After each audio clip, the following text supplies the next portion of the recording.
Welcome to Taking Social Services to the People. We're going to home today to what I consider a great father. Just before I take my breath, I have to tell you, Margot Blackman drove me here, and I say, oh, thank God I'm here. But anyhow, what I realized many years ago is that we have more great men in this country than we give them credit for.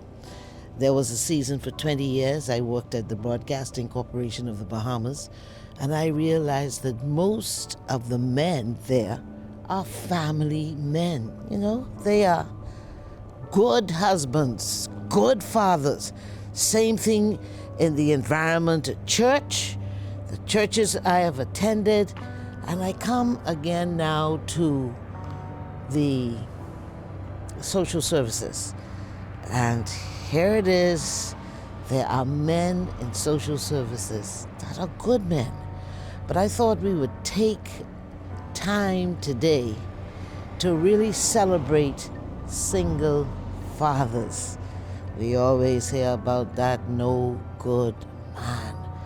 But a great father is someone who sacrifices, who gives the emotional support, that gives the environment for growth, for hope, for opportunity.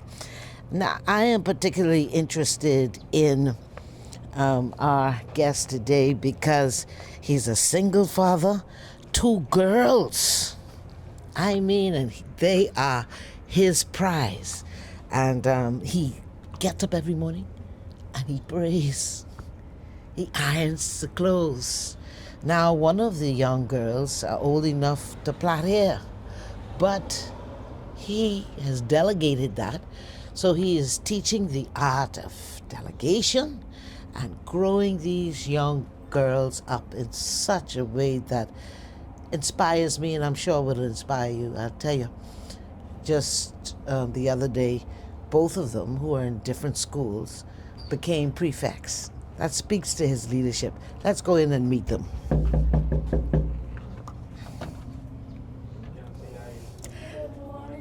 Oh, look at the... Whoa, my goodness. Are you all almost ready to go to school? Yes? Yes, ma'am. Wonderful. And what is your name? My name is Jasmine Clark. Jasmine Clark. And my name is Kaylin Clark. Kaylin Clark. Which school do you go to, Kaylin? GHS. And you are? AF Adley. AF Adley. So we're going to 2 schools this morning. So we got to get on the road before there's too much traffic. So you're not ready yet, though? What you doing? You all iron yet or anything? Yes, ma'am. Who ironed today? Daddy. Daddy ironed today. Now, which one plaits the hair? Me. You plait the hair? Yes, ma'am. So you plait her hair? Yes, ma'am. Let me see. Oh, my goodness. Ah, good God Almighty. And who taught you how to plait? Well, no, my mommy, I watched her plait my hair, my sister's hair, and then I watched on YouTube. Oh, and so you grew that way. So how would you describe your daddy? A hard-working, caring father. How about you? He's a nice man, a hard-working, caring, and honest man. Oh my goodness, and this daddy here, oh my goodness. Yes. You love your children, eh? Yes, ma'am. Yes, I do. Yes, and so I do. Your day started already. Yes, ma'am. You know, I wanna say something. I met Kenneth Clark when I first came, when the late Obadiah Wilshcombe was alive, and it struck me that he had so much enthusiasm, believing in what he did. He used to clean the cars. I said, my goodness. Then one day, he showed me his photographs, and I hope we could get to see some of those photographs. Yes, but what were you thinking in those days? You would clean the minister's cars, our cars, but you did it like you were the CEO of a multi-million-dollar company. I mean, God said anything we ask for, it shall be given. You understand me? And all my life I've been content. When people promise you stuff, you be waiting. It ain't always got to be money. You understand me? It could be dividends and faith. Once God see what you're doing, He can handle the rest. You understand? all I can do is thank God, Dr. Bartlett, and for you, especially, and for Mr. Obadiah Richcombe with all the rest of his soul. Just God been so good to me, and he just doing wonders and just building me up. He ain't finished with me yet, and I has out to my two beautiful young daughters, keeping me strong and motivated. That's who I live and hope for each day. Fight. What is it like to be a single father? Man, it ain't hard, I know a lot of people that say single fathers is go through a lot of ropes, but once you have God, anything is possible. You understand me? What are your hardest moments with them? My hardest moments is when they don't listen sometimes. That's that.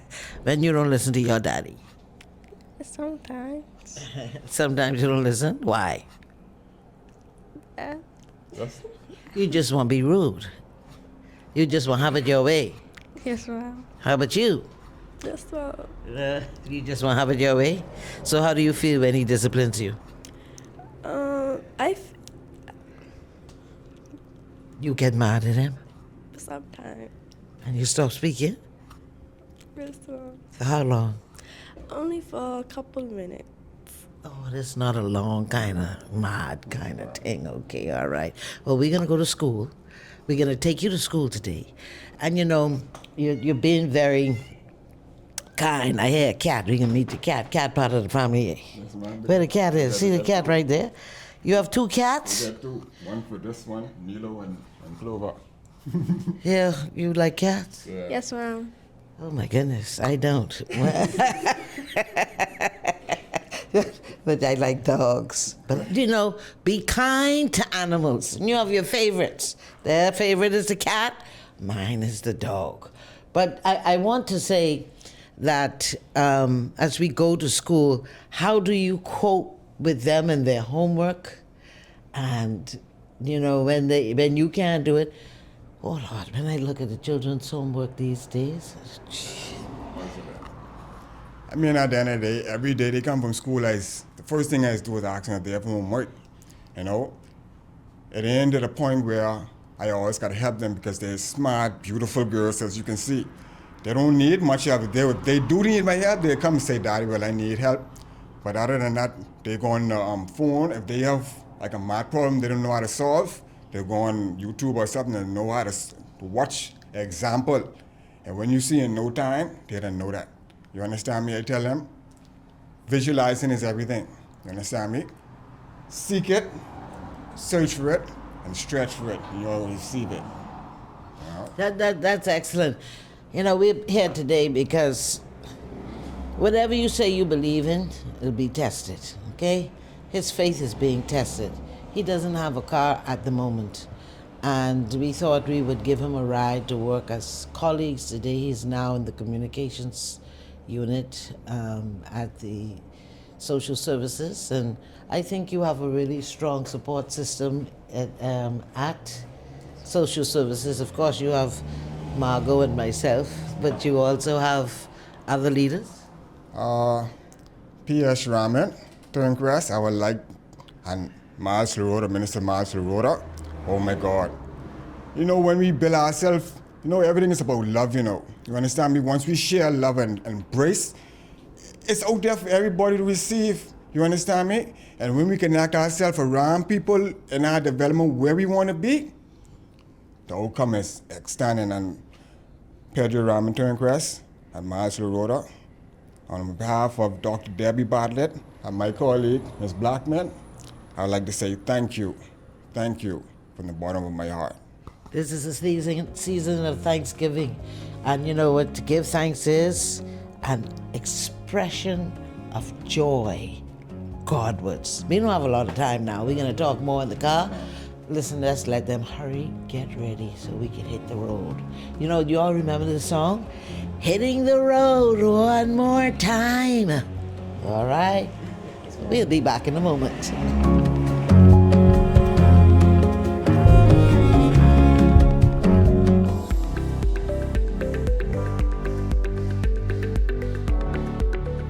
The Ministry of Social Services, Information and Broadcasting is partnering with the Bahamas Christian Council to help build stronger Bahamian families. I believe that our ultimate experience in living begins with God and family. Our purpose is to facilitate, guide, inspire, and equip you to have a better life. And a strong family foundation begins with each of us trying to become better individuals.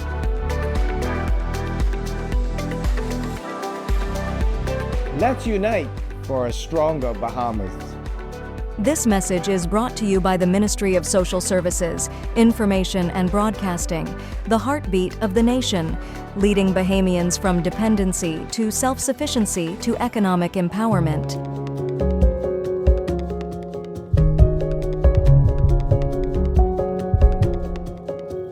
Welcome back. We're on our way to school. You know something? Nothing is ever as easy as it looks. But what lightens the burden is when there is family. Now, just before we take off, the girls are going to go to their grandmother. It's a community. And I'm going to only wait a couple minutes for you all now. Don't be long. All right? And say morning to Mama. Just as well as they go to Mummy. I have to tell you something. I had to ask Kenneth to drive. Now, Margot Blackman was a Dillard. So, Mom Dillard, I want you to know your daughter has caused me to do like this. So, I'm going to take a back seat with the girls, and I want you to drive. And so you come with us and see what the girls are thinking and what they're planning for their future. We're going to drop them off to school. And when we really talk to our young people who have direction, who experience the environment of love, then we know we have a great future ahead of it. All we have to do is multiply, reproduce goodness in our children. Okay, what are you thinking as we get on the road? Did you expect anything like this? No, actually. I mean, all we gotta do is be still and know. Once we be still and know that he is, you know? What you want for your girls in the future? The best. What I never had growing up, actually, you know? I just want to give them the best. Education, the right environment, you know? I don't want them to fall off, I just want them to stay on track. College, the sky is the limit for them. I just want them to be leaders and not followers. Let's see what his driving is like. I'm used to his driving, though. I like his driving. Margot?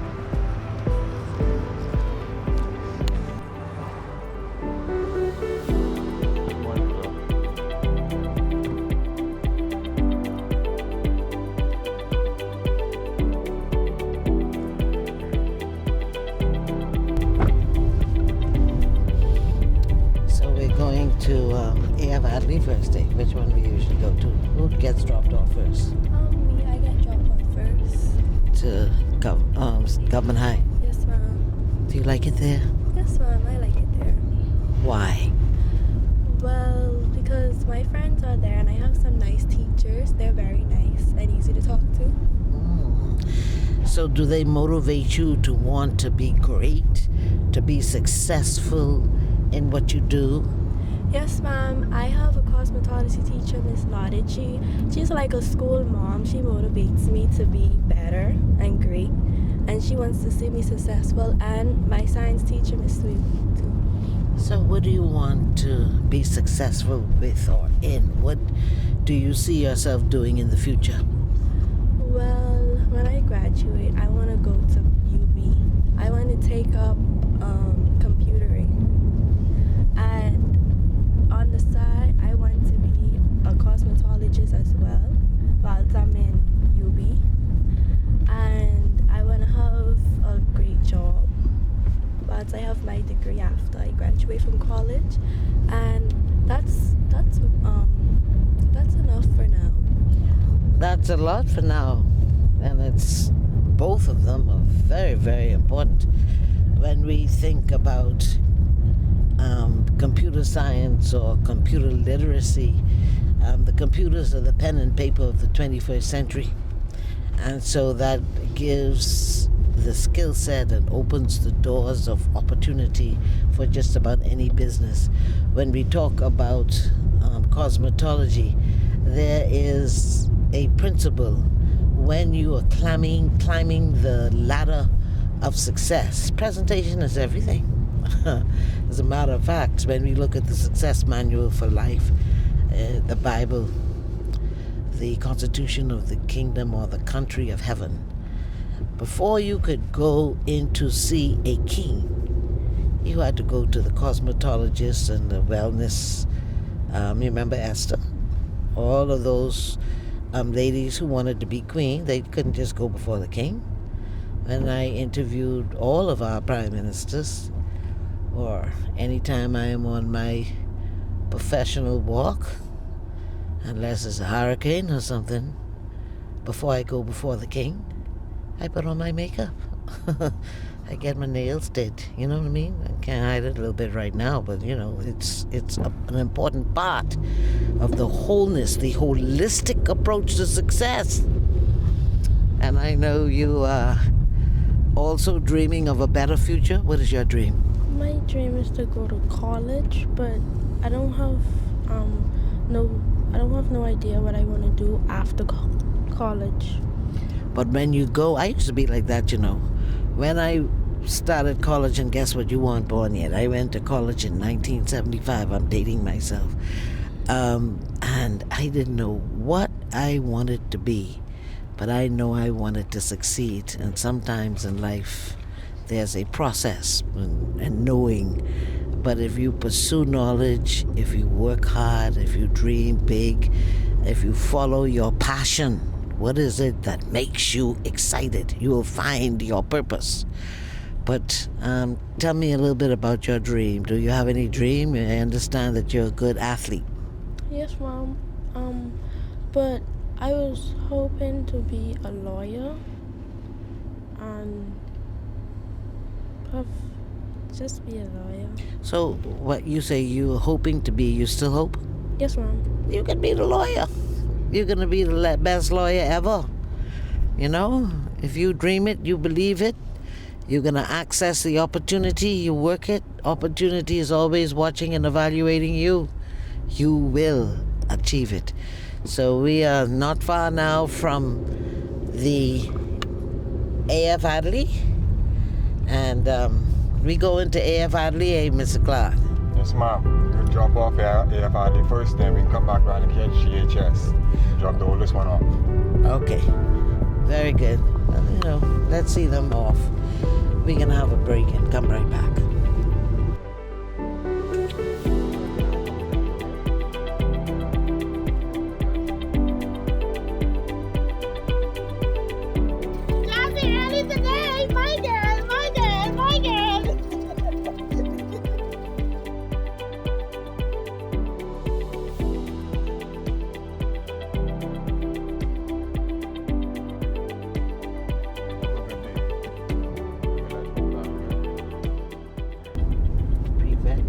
People say the impossible. Anything possible, once you put God first, trust me, we can make it anywhere in this life, yeah? And the connection with the right set of people who go a place in your life, trust me.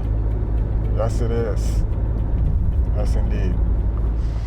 Well, we're to the great JFK location, social services. This is where Kenneth Clark works. He works in our department, the communications unit. But one of the greatest experiences that I have and I love, I absolutely actually look forward to coming in the morning to meet the security. This is what they do normally. This is Mr. Lewis. Yes, ma'am. Good morning, ma'am. You all right? Yes, ma'am. You okay? Yes, ma'am. Do a little wave to them. Okay. All right. I'm telling you, when we arrive, first class has arrived. And of course, we're here to the receptionist. Oh my goodness. This, I call her my, what you call me? Mommy Bartlett.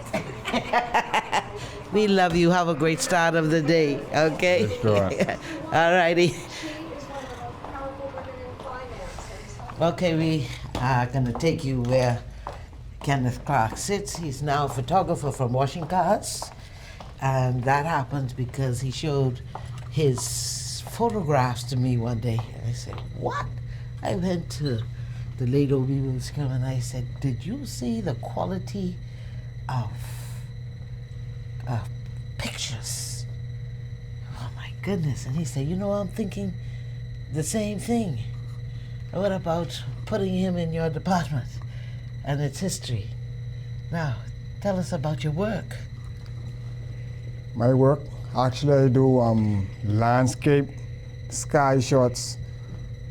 Actually, you gotta see my work to believe it. You know, I surprise myself sometimes. I ask God, every photo I take, let it be of your eyes. And when you guys see my photos, you can speak for yourself. And what is it like now? You are doing photojournalism, working very closely with our photojournalist here. I mean, she's really first class. Mom Delit, don't mind I talk about her bad driving. She ain't born for that, but she's born for this. What is it like working now in this new space of media? The space it's been great, actually. No complaints. Me and my teammates get along very well. No hassle. No, the environment is great. You know what I mean? Photography is something I always wanted to do, and I finally found my passion and love doing what I love doing. Let's go and sit down. Let's see some of your work. There's your desk. Let's go and see so that you can share in the beauty of his work. Let's look at some of the landscaping and then, of course, the other. Oh, that's a good open right there.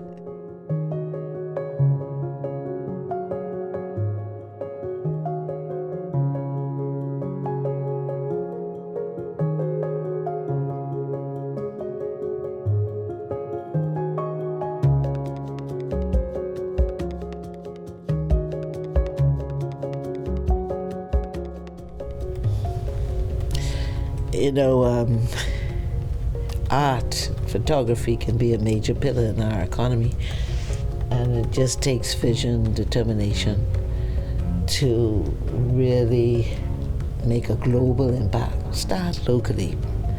And I believe that the quality of Mr. Clark's work is globally excellent. I enjoyed it this morning. We're not finished. On the second part, we're going to have some candid discussions with the men's department and the leader of the men's desk. Stay tuned. We'll be back in a moment.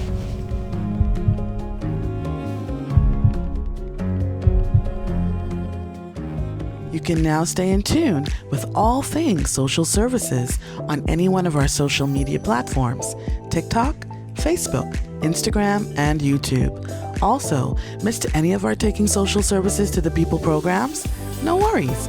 Subscribe to our YouTube channel, The Bahamas Heartbeat, to watch all of our programs and special content. Social Services is the heartbeat of the nation, taking our clients from dependency to self-sufficiency to economic empowerment.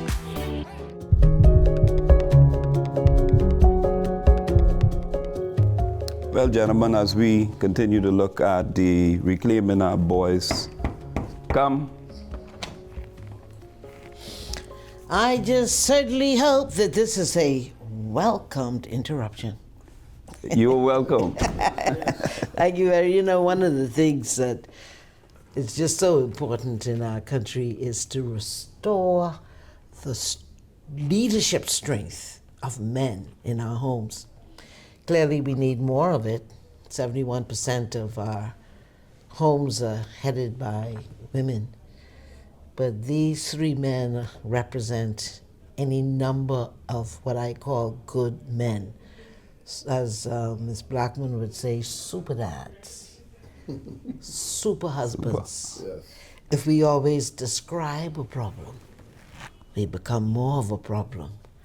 And they're here developing strategy from the men's desk to see how we are going to restore the culture of leadership in the home. Because as strong as a nation is and will become, or what the capacity of nation building becomes, it is based on the strength, the vision of the male man in the home and how responsible they are. We just finished in the last segment. We went to Kenneth Clark's home as a single father who works here as a photographer.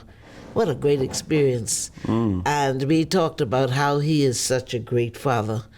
And I just want to say that I know all three of these men, okay?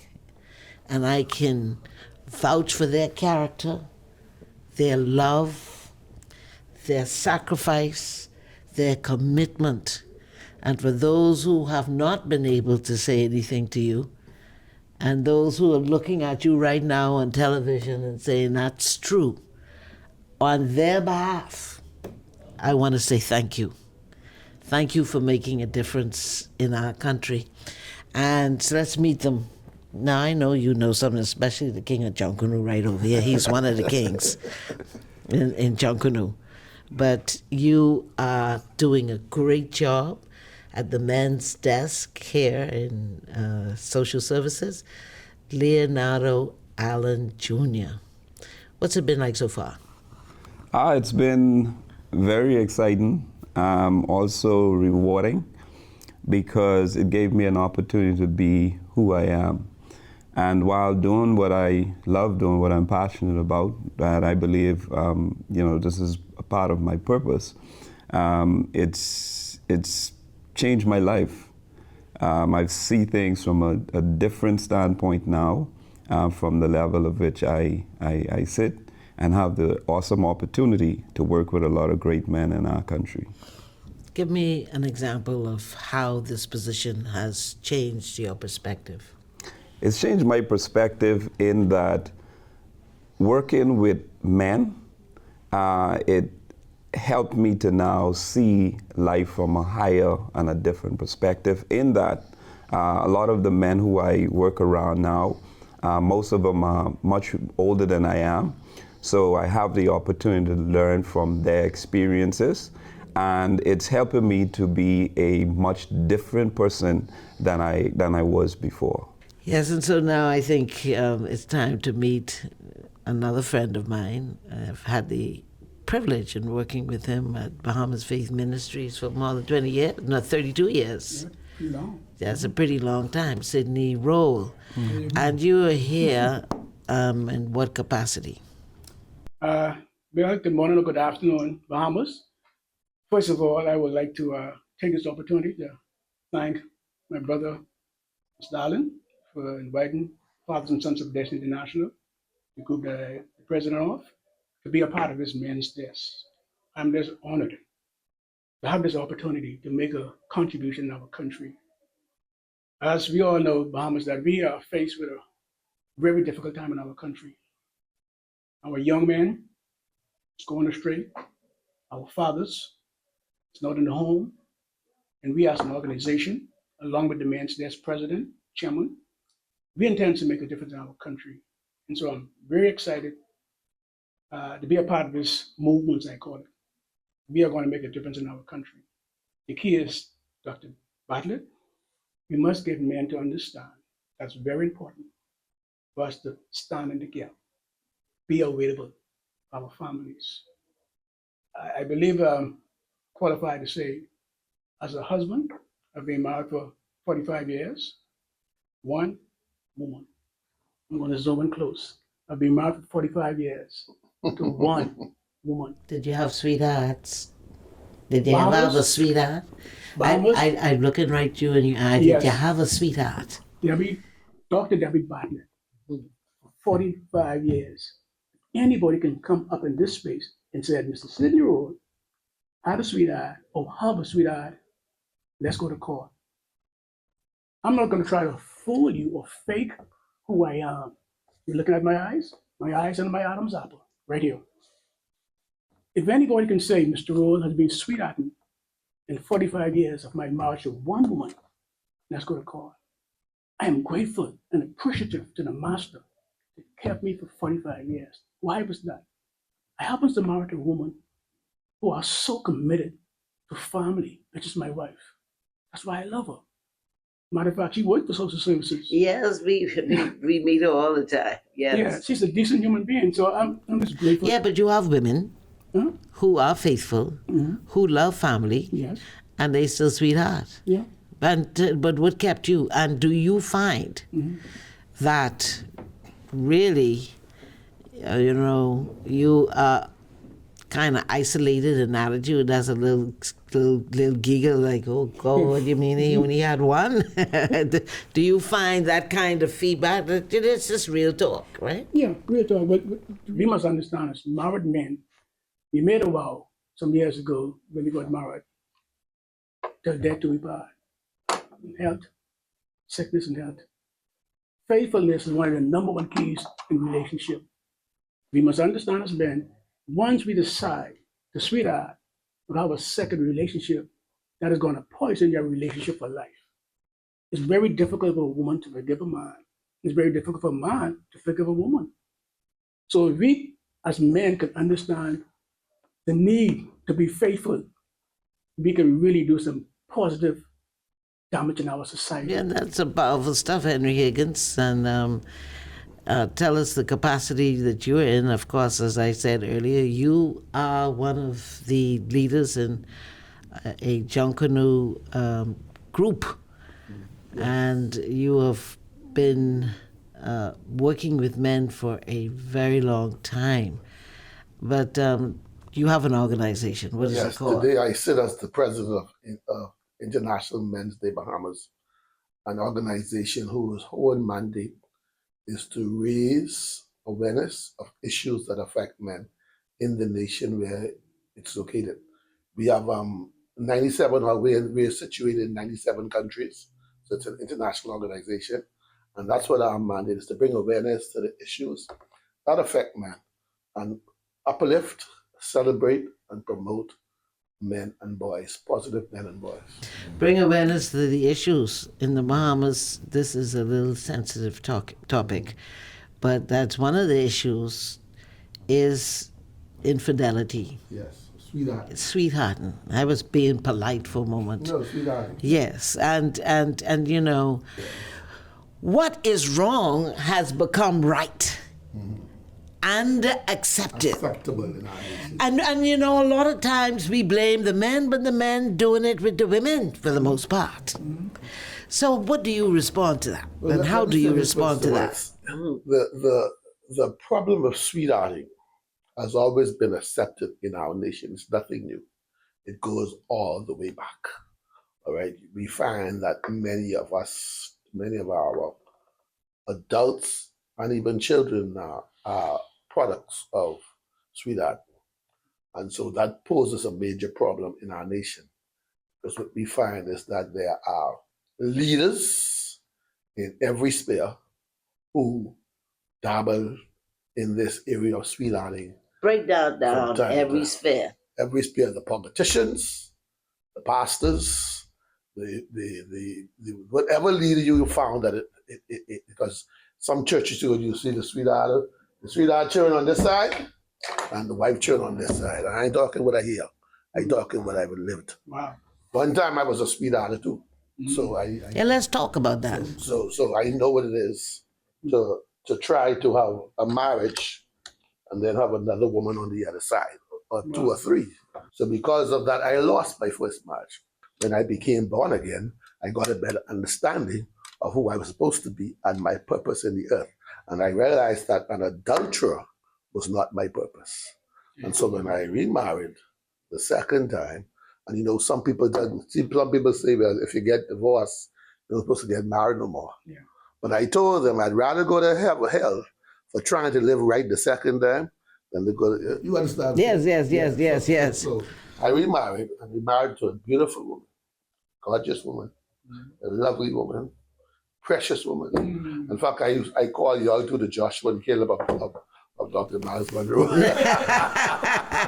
Yeah, she is talking about Dr. Ann Higgins, and she is all of that and more. She's a trailblazer like you in the arts, and she introduced the liturgical dance here to the Bahamas. But I want us to have that conversation because, you know, in communication, effective communication is when the intended listener hears the intended message.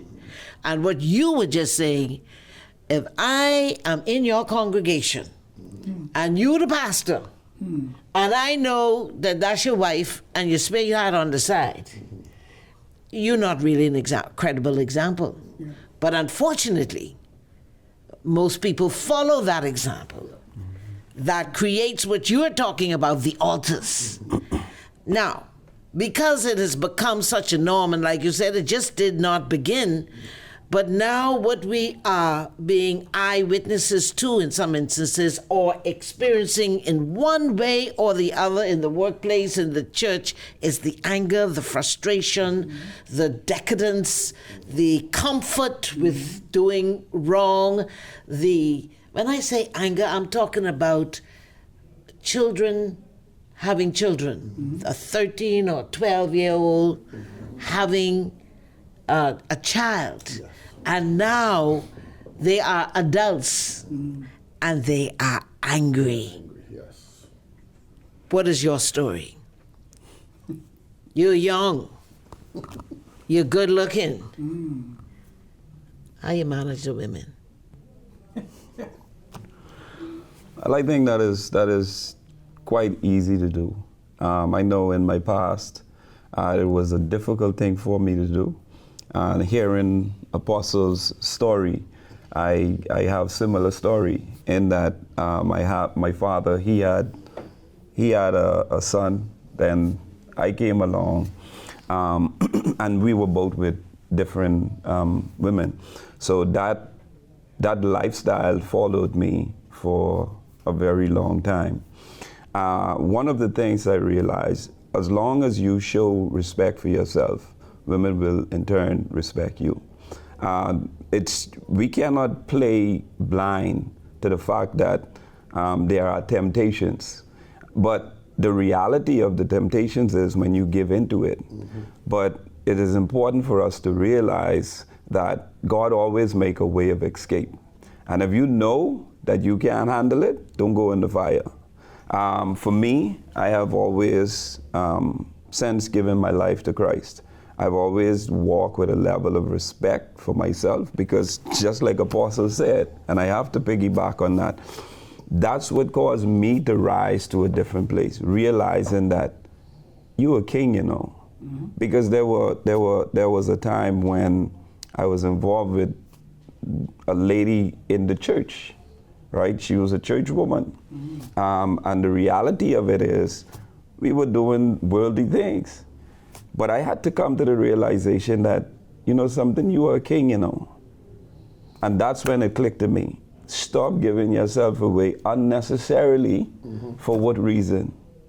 So it is important for us to be mentored or sit with persons like Mr. Roll, to help young men to realize that, guess what?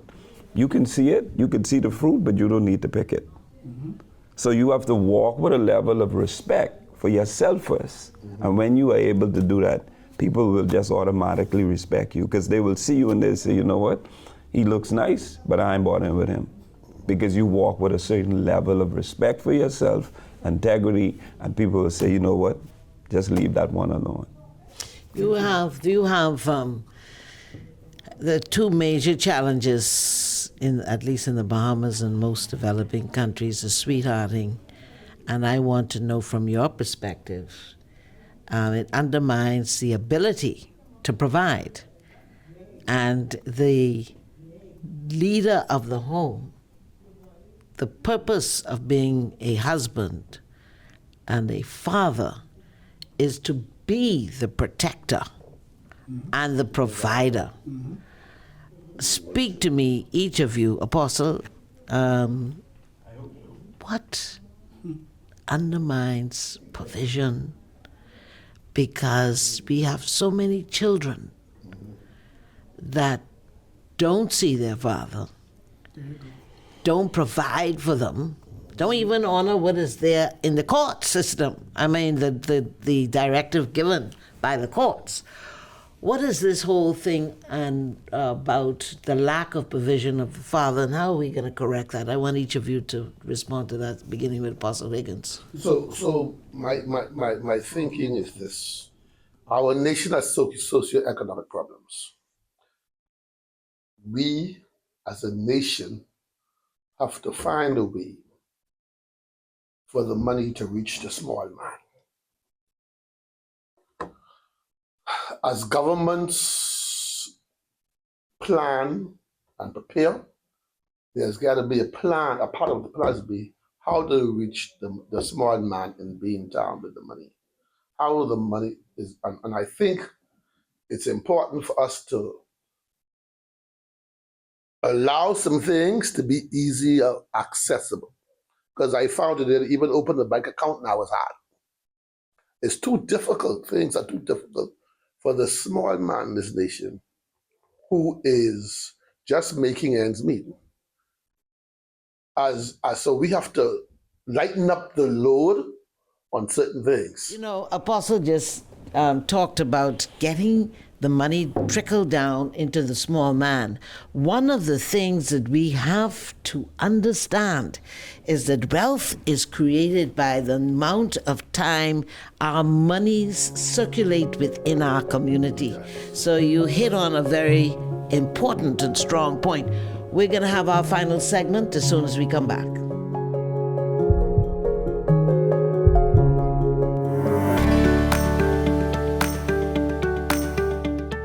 Billy Graham once said that a good father is one of the most unsung, unpraised, unnoticed, and yet one of the most valuable assets in our society.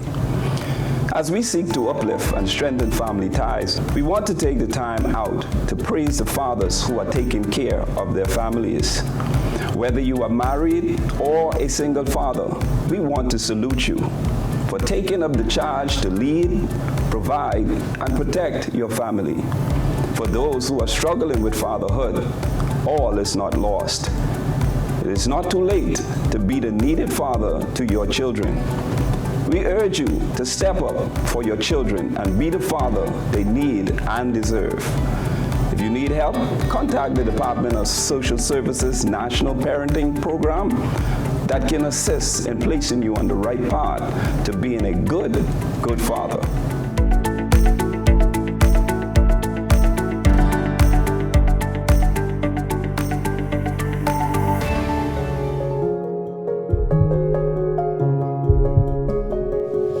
Welcome back to our final segment of taking social services to the people. In case you're just joining us, we had just, to me, a very insightful segment where Apostle Higgins was talking from his perspective what it means for the male man in the home, the husband and the father not to submit to their purpose in providing and protecting the home. And so we're going to also get a perspective from Mr. Roll. What is your take? Well, I give credit to my brother, Apostle. The words are very encouraging. But here's the thing, Debbie. You must understand as men, this is a mindset. We can dance around this or say what we want to say. It is a mindset. We must understand that if we make a commitment in our hearts as men, that we're going to be faithful, we're going to provide for our family. In my humble opinion, that's it. We must make up our mind to say we're going to be faithful. How do you get them to change their mind? Because you're talking about a mindset. Mm-hmm. The mindset that you're talking about is not as normal as what you talked about, exactly. 45 years of faithfulness. Yes, ma'am. So what are you doing to influence a change of the mindset? Once again, we have conversation. We must have this conversation. One of the challenges I discovered, Debbie, is that most of our men, we don't want to have a conversation. We rather run from responsibility. But it's incumbent upon us to sit down with another man who have experience. And I'm not saying it's us here, men who know that they know how to be faithful and how to really take care of family. One of the things that I have in our organization, we try to teach the same principle. Character, very important. I would step back by saying, well, I said some stuff a minute ago that folks believe I'm acting like I'm a perfect man. Listen to me, I'm not a perfect husband or a perfect father, but this is what I know. We must recognize that if we decide that we want to stay faithful, understand if you have a second relationship, it's going to take away from the finance of family. And so once we understand that, we'll be in a better position. Most of the challenges we face in our country, we decide Nobody else. We decide as men we're going to be unfaithful or faithful. If we get this, I believe we can do some positive stuff in our country because we're losing our men in the homes simply because of unfaithfulness. Now, let me be clear. We are not blaming the men exclusively. Some of the women participated in this. So we must get it right now, man. Your finance is limited. Keep it in the home. Once it leave that home to another family, it diminishes your responsibility. And so we must get it right. Once we do this, Dr. Debbie Bartlett, once we as men decide we are stay in the home, we can be faithful. Notice how I'm emphasizing the word faithful? That is the key. Faithfulness is going to help us to understand that if we do this right the first time, we don't have to worry about the second time.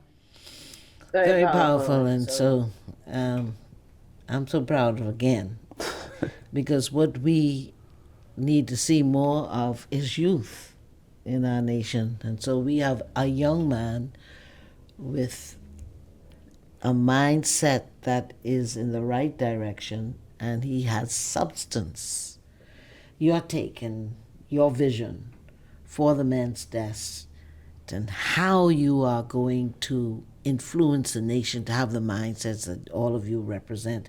But before you answer that, I'd like your perspective again of what is undermining the strength of our men in the homes.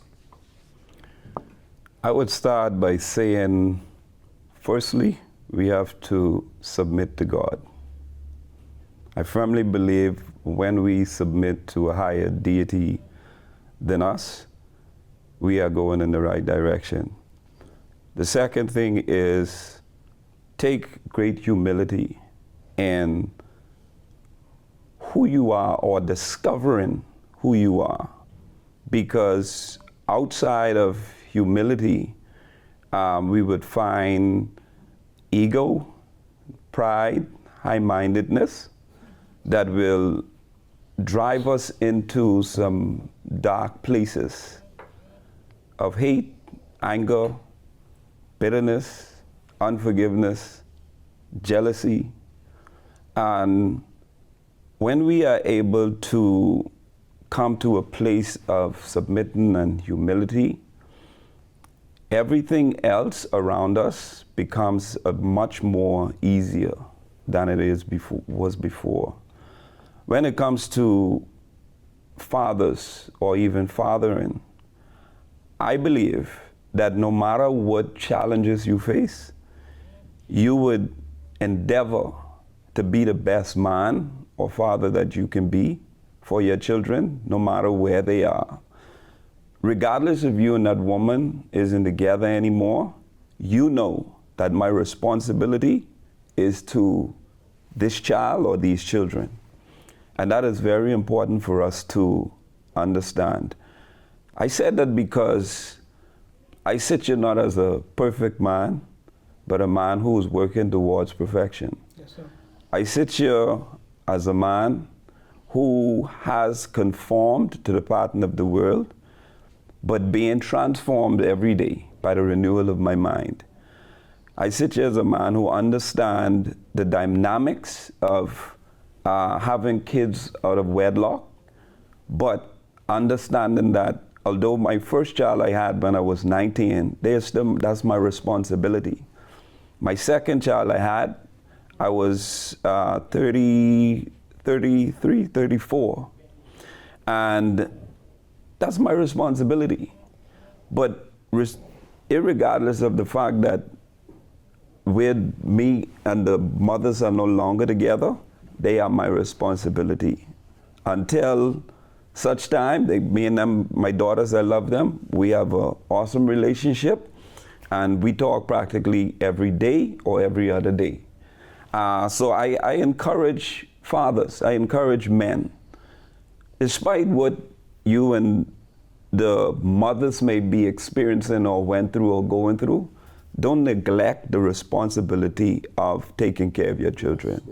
Because I've been there. Yeah. But I realize that what's important is what my children are going to remember their father as. And I want to leave my legacy as to say, my daddy, he never neglected me. He never let me go. He was always there. Me and my kids, we have an awesome relationship. My oldest daughter, I'm now a grandfather, but we have a beautiful relationship. You can hardly be a father talking to a grandfather. Yes, yes. Isn't that so inspiring? Isn't that a beautiful, all of you, it's just been absolutely beautiful. And our final thoughts, what are you doing? I hear all of you really saying, well, what I teach. And what I teach translates to me mentorship, reproducing yourselves. Let's speak to mentorship, what you're doing, and the role it ought to play in the restoration, the leadership of men in our country, Mr. Roll. Yeah, thank you once again, Dr. Bartlett. That is one of our favorite topics in our organization. Fathers and Sons of Destiny International, that's our platform radio. I am privileged, Debbie, and I can give you the numbers of the men I'm mentoring today. Some is in South Andres and some in Nassau. That is the key right there. How many? Well, in South Andres, I have 3 young men that came from my program in 2010, character building program in South Andres High School. 3 of those young men I'm mentoring today. In Nassau, I'm mentoring an engineer. I'm mentoring a police officer presently. Once again, to confirm, I can give you the numbers and you can call them while I'm here to make sure I'm not faking you or trying to fool the Bahamas to say, oh, Mr. Rose, mentoring folks need that info.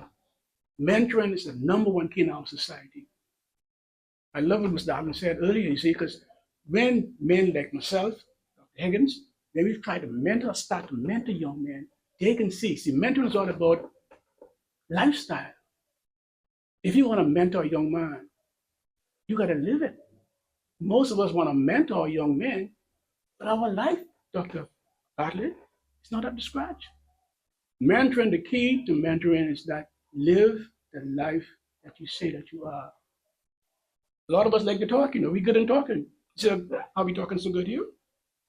But when the rubber meets the road, when the light is shining on us, what the country is going to see, are they seeing real men who are setting a good example as a role model, or are they seeing a few men sitting up in here trying to fool the country? Mentoring is the key to our program. This program, Reclaiming Our Boys, is all about mentoring our young men. And we're going to be focusing on Fathers and Sons of Destiny. We're going to be focusing on mentoring the fathers. Because if we get the fathers in place, Debbie Bartlett, Dr. Debbie Bartlett, Deborah, if we can get the fathers in place, excuse me, right? Then we believe we can make some good progress. See, the father is the leader of the home. And if our sons see the fathers are leading as an example, as a role model, then we can say to the son, follow my lead. You know me very well, Dr. Bartlett. I have a son who's 40%. I'm a grandfather of 4. I don't want to diss my brother with 1 or 2, but I have 4 grandkids. 1. Could you imagine? 1? Yeah. Could you imagine, Dr. Bartlett? My 3 grandboys and 1 granddaughter. Could you imagine Jay here down the road? Their grandfather was a dope smoker, a drunkard, sweetheart keeper. What's going to happen to their future? Seed that I plant today will grow through them. The sins of the fathers will visit the children, 3rd and 4th generation. Matter of fact, this is a generational stuff. We must understand as men, you're not just planting seed today based on your attitude and your action. You're planting seed for tomorrow. So plant good seed, men. Listen to the kid. Plant good, positive seed. And your grandchildren, they will prosper as a result. But if you plant negative seed, sad is our cry. Yes. Thank you, Mom. Thank you so much, powerful Apostle. Interesting. So actually, I've been doing mentorship programs from 1987, working in the Baytown community from 1987 to now, and I have not stopped. Right now, at present, I mentor through the arts. That's the purpose of the Jungle Group, to mentor young men and young women through the arts. We also mentor through our program called GRIP, which is Gang Reduction Intervention Prevention. So which I said was chairman of that as well too. And that's where we mentor through at places like Simpson Pen and the prison, using the gifts of the young men, like agriculture, football, auto mechanics, small engine repairs. Those are the type of things we use to do our mentoring. And I should say last but not least, through our International Men's Day program, we are mentoring everyday men. As a matter of fact, even now we have a program set up where we have created a safe space for men in Providence Baptist Church. And so all that is a part of our mentoring program. And we intend to move into some other things into January, where you'll see us doing some bigger things, working along with the men's desk to just touch our young people, touch our men, touch our boys, and say, listen, it's better place for you than where you are. Let's get you to that point. And that's our goal, to get you to the point where you understand that my life has a purpose. And my purpose is to dominate this world, not to let nothing in this world dominate me. And that's what it's all about.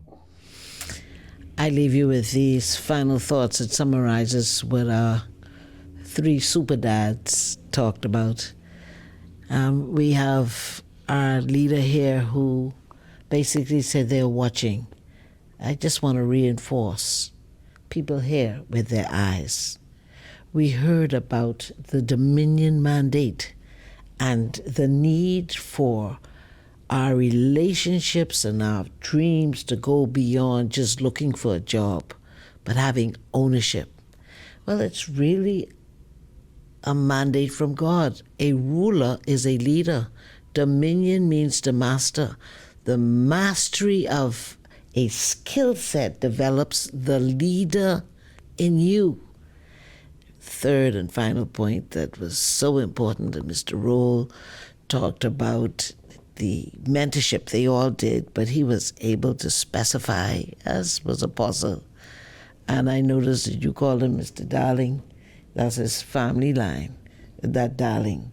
But you know, Mr. Allen, Darling Allen, we talked about mentorship. Do you know that mentorship is a law of success? The laws for Dominion to release the DNA of greatness that's in you requires high productivity, that work ethic, and then it says reproduce yourself, mentorship. And when we reproduce ourselves intentionally or unintentionally, and our unintention or inintention sometimes might be that we are living a wrong life, setting poor examples. We are reproducing ourselves. We can see that with the number of criminals on the streets. And so that mentorship, what the men's desk is calling for, is that we reproduce righteousness, right standing with God. Listen, we are the heartbeat of the nation in social services. And anytime we talk to so many of our NGO leaders, our leaders here in social services, and our partnership, we can see that there's light for the future. And I hope that you continue to be inspired. Our country will move from dependency to self-sufficiency to economic empowerment. Thanks for watching.